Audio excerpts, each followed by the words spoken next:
Alright YouTube, had a pretty successful week last week.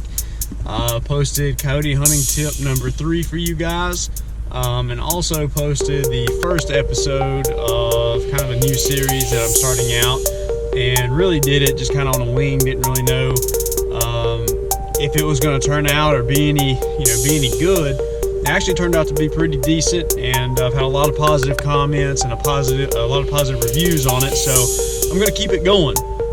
Basically what it is, I'm going to be taking you guys basically along with me as I coyote hunt. The idea behind it is going to be kind of a short video, something to where before I go into each set, I'm going to give you guys a little bit of a description of the type of area that I'm hunting, how I'm going to approach it, and what exactly I'm going to do. And then I'm going to kind of transfer from my GoPro over to my ATN thermal scope. So that way I can kind of show you guys some walk around footage as I'm walking in, and then you guys will be able to hear hopefully in real time some calling sequences that I get into with the ATN thermal scope, and then obviously hopefully you guys will see some action, hopefully a kill shot. Fingers crossed that all works out. So the idea behind this video is it's going to be raw, it's going to be real. If I shoot and miss, if I call something in, I'm going to try to post it, because the main idea for this video is I want it to be instructive and informative. So I want you guys to kind of see the behind the scenes function of what I go through while I'm hunting and what I'm doing. So hopefully you guys enjoy it. Hopefully this video turns out as good as the other one. So let's go get after him. Hopefully I will bust a coyote tonight, guys. Let's go see if I can make it happen.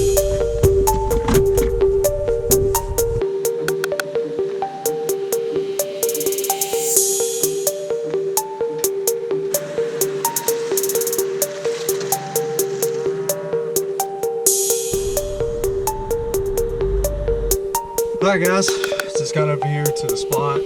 Basically a little bit about the area. It's a massive, basically just cattle farm. This guy owns probably close to 50, maybe even 60 acres, and it's nothing but pasture fields filled with cows. But the cool thing about it is on the top end of the field, which is where we're getting ready to walk to go hunt, you've got nothing but a big cutover on the right side that goes all the way up on top of a mountain. And then over here to the left, it drops off down into kind of a creek bottom that does have a kind of a small pond around it.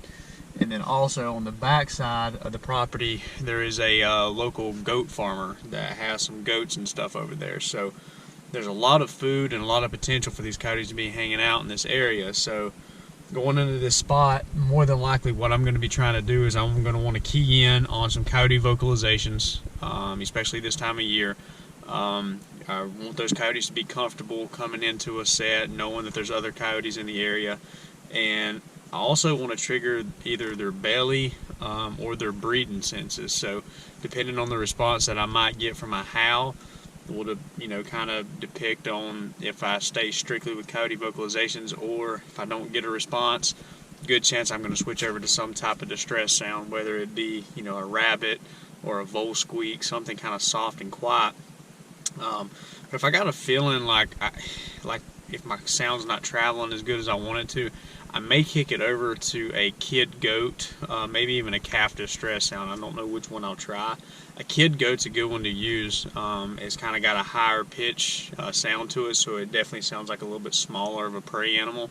But you can also play it kind of loud without it sounding unnatural. So I'm going to go ahead and hop out, grab the gear, grab the Fox Pro, grab the AR, and I'm going to switch over from now over to my thermal imaging unit, and I will show you kind of where I'm headed, what I'm going to be setting in, and then from there, hopefully it's going to be nothing but coyotes galore. So let's go ahead and get this set started, guys.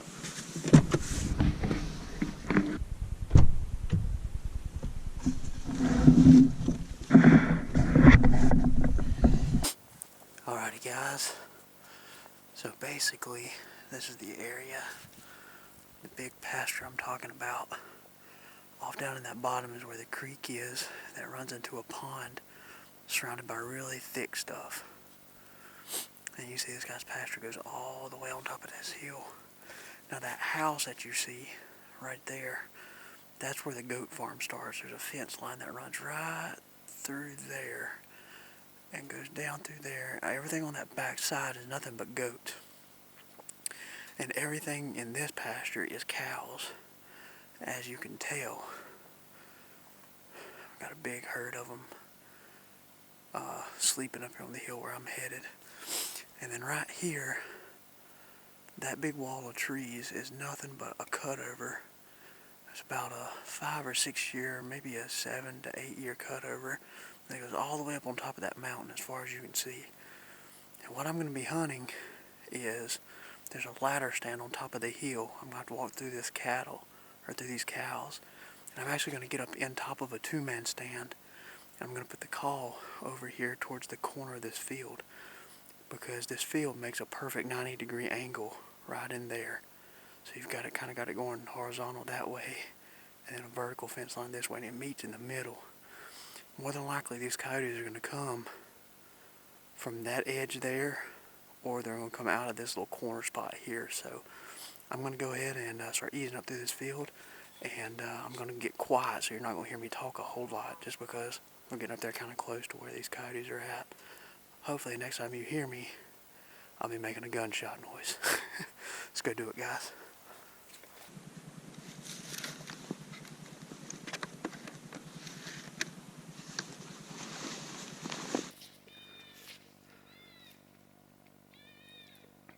Guys,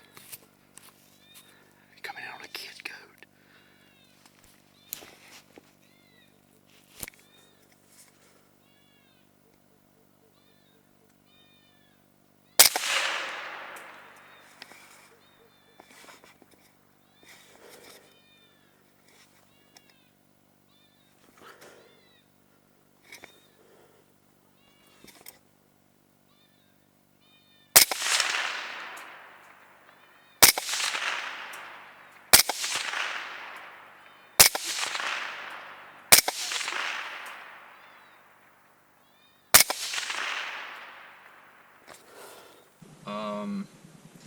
I wish I had a good explanation as to what happened, other than I flat out missed.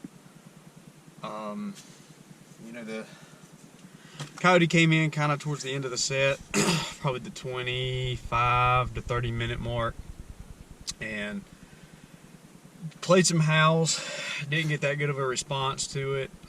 Played a couple of rabbit sounds, and just, you know, nothing was really acting up to that. So I switched over and started playing a kid goat distress, and you know, it's a sound that I've had some success with, especially on coyotes that have been pressured, or especially on coyotes that are feeding mainly on livestock, or things of that nature. And what I did was I switched it to the kid goat, and I mixed in a female coyote challenge bark. Basically what I was trying to create with this set was to make another coyote think that there was something that was dying, and something that was getting ready to be an easy meal, and maybe a couple other coyotes needed to kind of come together to help make this happen for a free meal. And it worked. Unfortunately, I took two very good shots, what I thought were good shots, at this coyote standing still at probably roughly 80 to 100 yards. I can't really, I know it's kind of vague, but somewhere in that ballpark. I haven't, you know, looked back at the footage. But the first shot, I don't know. I didn't feel myself pull on it, so I don't really know what happened. The second shot, obviously I'm using a suppressor on my gun, and with the thermal imaging, this coyote had no idea, you know, where the shot came from, and actually ran toward me a little bit, kind of circled and headed my way. It got a little bit closer to me, and shot again and missed again. And at that point, you know, obviously you guys can tell that he took off running pretty quick, and at that point it's just spray and pray, and that's what I did. I wish I had more to show for it, but I don't know. Be 100% honest with you guys, I know that this is kind of what a lot of hunters say when they miss, but I don't think I'm going to go out anymore tonight, because those first two shots that I took on that coyote, I felt very confident when I pulled the trigger on that, and I do not think that there should have been a reason that I missed that coyote twice standing still. You know, if it would have been one shot standing still and the rest of the shots running, I would have let things be and been done with it. But I think I'm going to go back and be done tonight, get up tomorrow morning, think about it, replay the footage a little bit. And to be honest with you, I think I'm going to go reshoot my gun just for peace of mind, just to give me that ease of mind knowing that it was my fault and it wasn't my equipment's fault. And I'm not saying that it's my equipment's fault, because as of right now, I 100% am putting the blame on me. But I need to test everything out just to prove and make sure that it was myself and it's not my equipment. I owe it to myself, and I also owe it to any future coyotes that I call in to try to make a clean, ethical kill. So I'm going to wrap this video up tonight. If I find anything out as far as the sighting of the rifle goes, I'll put it here at the end of this video. So hopefully everything checks out. You don't hear nothing else from me, and I just got to swallow my pride and just say I missed. But if it is my equipment, I'll be sure to let you guys know and let you know exactly what was wrong with it, how bad it was off, and then we'll go from there. And, you know, it sucks, but, you know, I told you guys this was going to be raw, uncut type stuff. And, you know, misses is part of it. And, you know, one of the big things that I preach is if you are not shooting and missing coyotes, you are not calling in a lot of coyotes to shoot at. If you're hunting coyotes and you're being successful at calling them in, you're going to shoot and miss. It's just part of the game. They come in quick, they come in fast, they're a small target to hit, and you're going to miss. Things are going to happen. But the easy shots, like tonight, you got to make those. So that's it, guys. So wound up shooting the gun just to make sure that it was a shooter error. It turned out that it actually was not my fault. Took it up to the range, shot at 100 yards. Wound up not even hitting the paper with 2 shots at 100 yards. Moved up to 50 yards, shot 2 times, didn't hit the paper.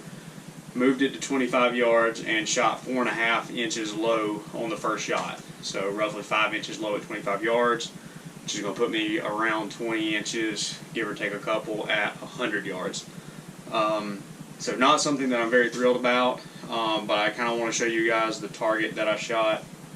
Just kind of walk you through some of the basically the progression of where I shot and how I moved it. The first shot that I made, you can tell it's about 4 inches low at 25 yards from where I needed to be hitting, which is about 1.5 inches to 2 inches high at 100 yards, which is what I want my gun zeroed in at. Basically, you can see a couple shots in the top left corner. Made an adjustment from there, shot 1 inch lower and about 1 inch to the right, farther than what I needed. Made one more adjustment and brought it back about 1/2 inch low and kind of where I needed to be at left and right wise. Made one more adjustment and then shot a cluster of 5 rounds with basically 5 holes very close to touching each other, and that's where I left it at. So you know, it is what it is, guys. Nothing really I can say other than that should have been a dead coyote. I almost wish that it would have been my fault, just because, you know, you try to prepare and you try to do everything that you can. So I mean, it kind of sucks, to be honest with you. So keep my head up, hopefully go back in there and try to call that coyote back in, get another shot at him. That's the only thing you can really do in this type of situation, is just keep your fingers crossed and hopefully, you know, get another opportunity at that coyote. So with that being said, guys, I'm going to officially wrap the video up. I know I told you guys I wouldn't check back in with you unless there was something worth sharing. So just wanted to point out the 2 shots that I made. I'm assuming should have been a dead coyote, but there's nothing really I can do as far as my scope being off. It's zeroed in now, dead on. I'm going to put it in the gun safe. I'm not going to touch it until this weekend. This weekend I do have a coyote hunting tournament here in my home town of Rutherford County, North Carolina. So hopefully I'm planning on taking the GoPro, and obviously I'll have my thermal image in there with me. So I plan on bringing you guys you know, in with me, and hopefully get a couple cool videos for you guys and show you guys how I place and how the tournament comes out. So Appreciate you guys watching. Be sure to like, subscribe. Got any questions, comments, post it down at the bottom. I'll try to get back to anybody and everybody really. So